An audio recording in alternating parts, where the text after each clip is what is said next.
how the shifter feels, 'cause tonight is the night that we make it real. Gonna take you for a ride in my brand new car. Gonna take you for a ride in my brand new car. Gonna take you for a ride in my brand new car. You better hold on to the leather and thread, 'cause we're gonna take off like a thoroughbred. Gonna take you for a ride in my brand new car.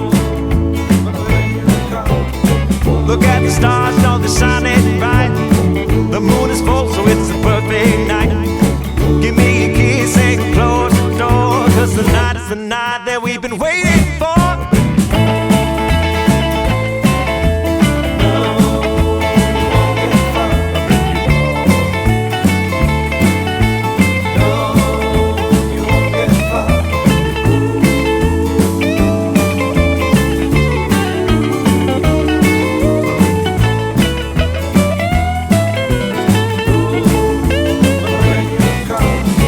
Look at the stars, how they shine so bright. The moon is full and makes a perfect night. So come along and close the door, 'cause tonight is the night that we've been waiting for. Gonna take you for a drive in my brand new ride. Gonna take you for a drive in my brand new ride. Gonna take you in my brand new ride, 'cause I got a new car and the keys are inside. I'm gonna take you for a ride in my brand new car.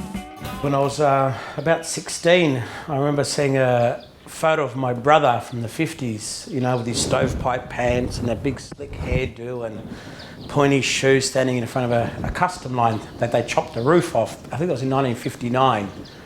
And I just sort of loved that image. I think I would have been about 12 or 14.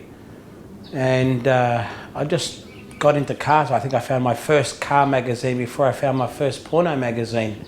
And I just sort of got into it from there, and just noticing different pictures, and I found an American one, and I noticed a lot of custom stuff, and I discovered this person, George Barris, which I've been sort of a big fan of ever since, and discovered that he did the Batmobile, and you know, being a kid growing up, you know, I really enjoyed the Batmobile, and a car that's really different.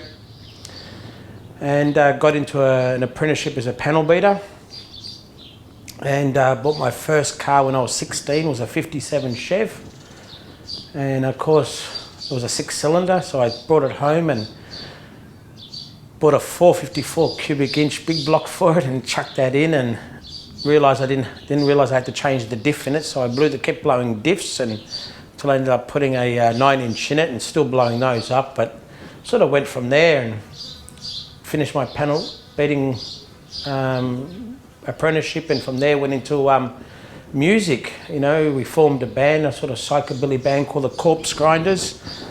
It was just a little garage scene thing, and we sort of became quite big in a matter of a short space. And the Corpse Grinders were sort of still to this day has a cult following. So I'm really sort of proud about that. That's a nice piece of my life that I really cherish very much. I played guitar, and you know, we supported bands. We got to a point where we were the headlining act for Australia. We would never. The only time we supported a band would be from overseas, and we supported bands such as Public Image Limited. That's Johnny Lydon's band from the Sex Pistols, the Cramps, the Dead Kennedys, the Damned from England. So we got to sort of support and party with quite a few good bands. You know, that's memories that I'll keep with me forever. Yeah, the Cramps. I'm a big Cramps fan. I'm a bigger Cramps fan. You know, we supported them for 3 nights, and you know, the real deal. The real deal. I mean, I remember Lux walking past me, and I was, you know, big tall thing, you know, wearing his stilettos, and he just looked down at me and sort of growled, and I actually shook. I was scared. Like, I was only 21, 22 years old, you know, so it's 30 years ago. So it's a long time. I even supported Divine, John Waters' Divine, from all those B-grade movies. So we supported him, and I actually outdanced Divine on stage. That was at Melbourne University. That was 1984. So that was another piece of awesome history, and got to meet John Waters as well. So I met a lot of nice people along my way, you know. That's one thing why I started the Camperdown Cruise, because I've got a restoration shop there in Camperdown where I restore cars every day, and I just love my music. I love cars. I love people. So I basically sort of started the event 5 years ago with just sort of inviting a few friends up to Camperdown, you know, from a $200 sausage sizzle, you know, 5 years later to a $100,000 budget. Just grown from year to year, you know. This is the third time that I introduced music to the event. So it was this one just gone was the third year that I introduced music, and we had our first international acts. And we had people literally coming from all over Australia, New Zealand and England to the festival. So it's officially now an international festival. Really, honestly, I started it because I was bored living in Camperdown on my own. You know, I didn't know it was going to become as big as it did so quickly. And like, I'm very passionate about it. You know, I go around to all these festivals around Australia, and I literally handed out 20,000 flyers myself personally around Australia. You know, and people, I think, appreciate that the fact that I'm out there doing it. And all I wanted to do was invite a few people to Camperdown, not knowing that, you know, it was going to get totally booked out, you know, and it happens to be my birthday weekend. So I basically just saying that it's a little birthday party for me, and I invited a few friends over.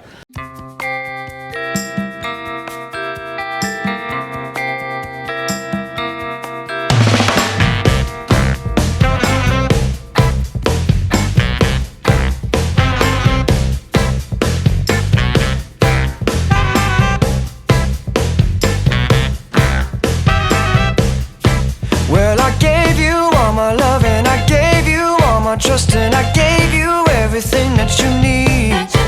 But you only told me lies, and you made me realize that, babe, you ain't no good for me.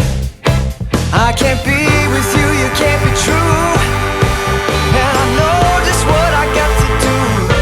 Gonna hit the ground running, running, running just as fast as I can. Gonna hit the ground running.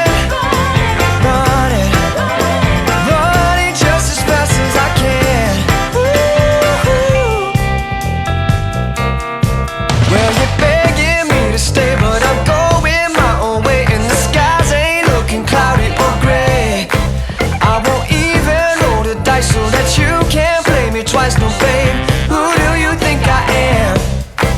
Well, I'm gonna take my own road, and I'm sorry, baby, you can't go.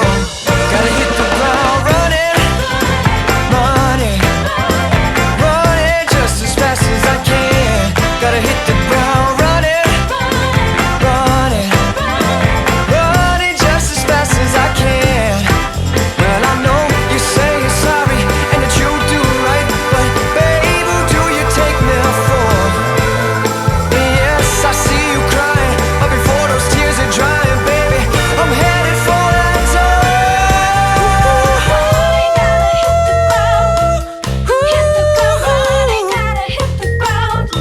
Gonna hit the ground running, baby, I'm running, baby, I'm running, running, running, running. Gonna hit the ground running, running, running just as fast as I can.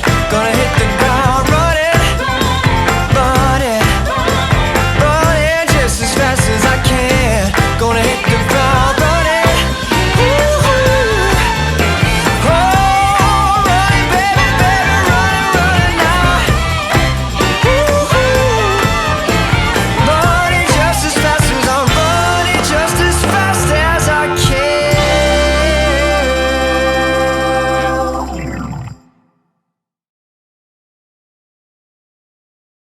This pickup here, I remember seeing it about 4 years ago in Bright, tail dragging up and down the strip there, and just drooling like a little kid, thinking, wow, I'd love to have this as my shop truck one day, you know, just something I would love to have.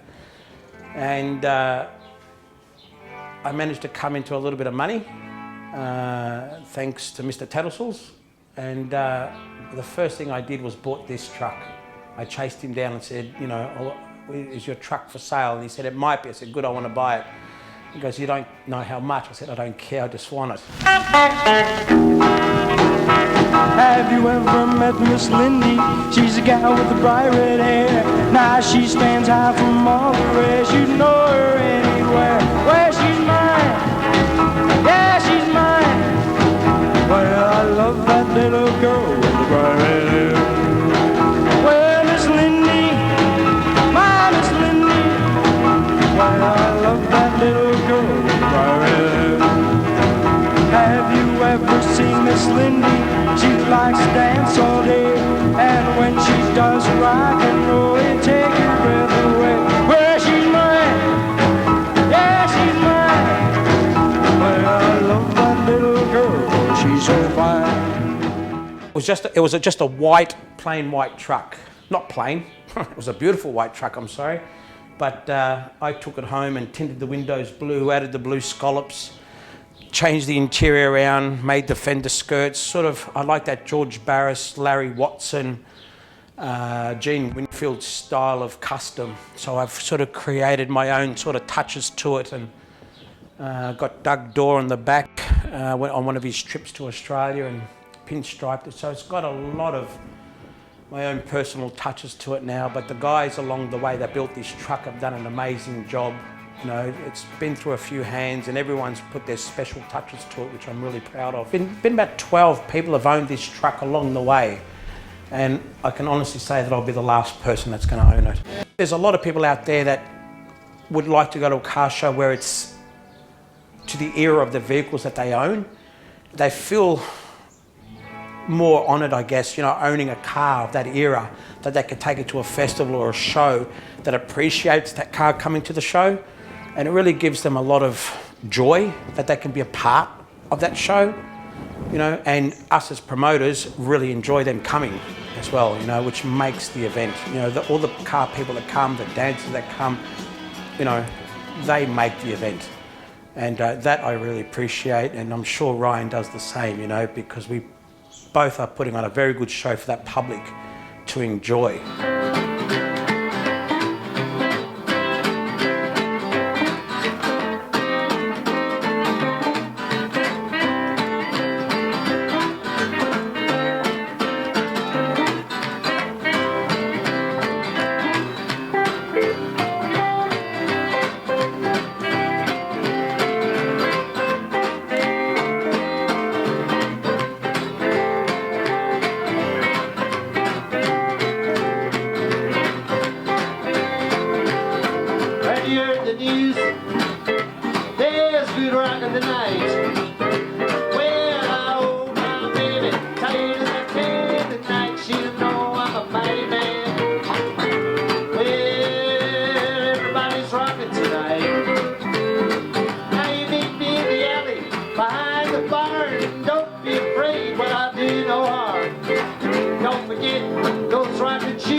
rockin' tonight. Let's get it, Rick.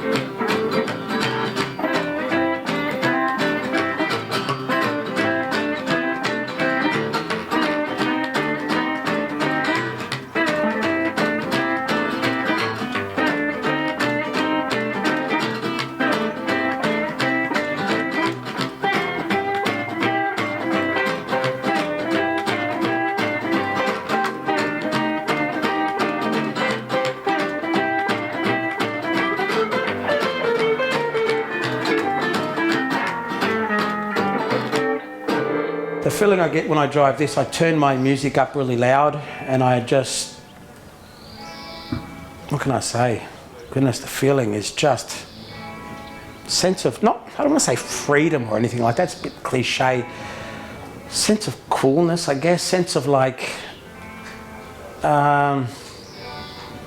you kind of feel like you step back in time, and I guess you do. You can't say you don't. You do get nostalgic, you know, like, you know, what was it like in 1951 when this car was being driven around? Who drove it in 1951? And I tried to sort of think what it would have been like. Of course, it wasn't chopped and had the Cleveland in it. Same like when I drive my 53 Chevy, you know. I just think what it would have been like in 1953 to drive this car, and I just sort of I don't know, I guess you do, you kind of step back into time, I guess, when now thinking of it, you really do, and you just feel happy.